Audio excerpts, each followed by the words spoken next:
Hezbollah's drones are piercing Israeli defenses and forcing the IDF to adapt on the battlefield. The threat has been growing, the attacks are intensifying, and Israel's soldiers in northern front are now under mounting pressure. A video released by Hezbollah showing FPV kamikaze drones hitting Israeli military positions in southern Lebanon's Rashaf. This footage shows strikes on at least 2 Merkava Mk4 tanks, armored bulldozers, heavy trucks and Humvees. Now, Hezbollah's drone warfare continues to be one of the most, if not the most serious, tactical threat facing Israel on the Lebanon front. The challenge has become so severe that Israeli soldiers deployed in southern Lebanon reportedly contacted fishermen around the Sea of Galilee, asking for fishing nets to help shield military positions from explosive drone attacks. Well, reports suggest that the move was an initiative by the troops and not part of an official IDF procurement process. The Israeli military has reportedly experimented with shade nets, football nets and fishing nets to stop the incoming drones. And Israel is not alone.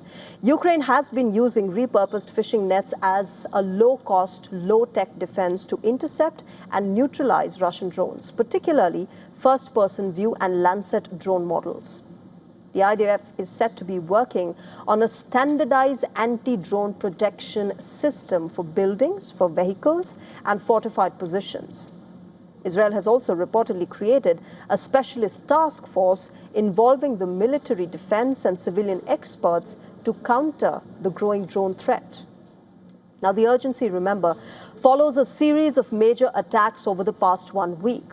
An Israeli staff sergeant was killed in an explosive drone strike near the Lebanese border, while the commander of the IDF's 401st Brigade was also severely wounded in another drone attack. In total, in fact, at least 10 Israeli soldiers were injured in Hezbollah's drone strikes, while the overall, at least 22 Israeli soldiers have died since the latest fighting with Hezbollah began. The issue is also becoming political.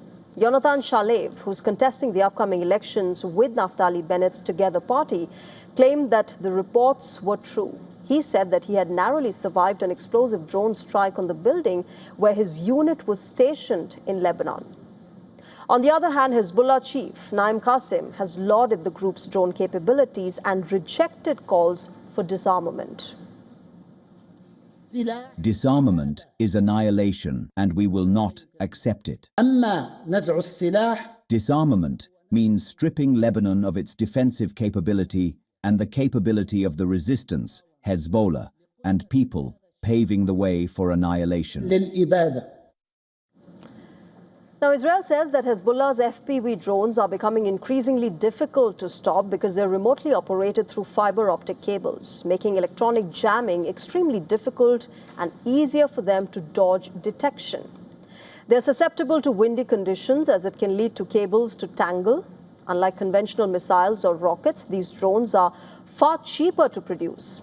The estimated cost of each drone is between $300 and $500 US. In fact, some drones can also be modified and armed with RPG-style anti-tank warheads.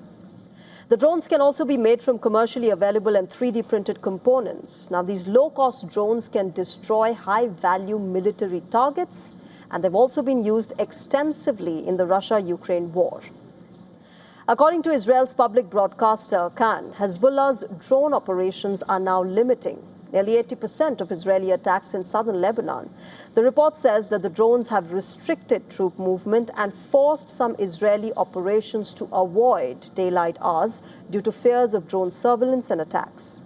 In fact, the broadcaster also reported that anti-drone systems are being distributed to only a limited number of Israeli troops because of supply shortages.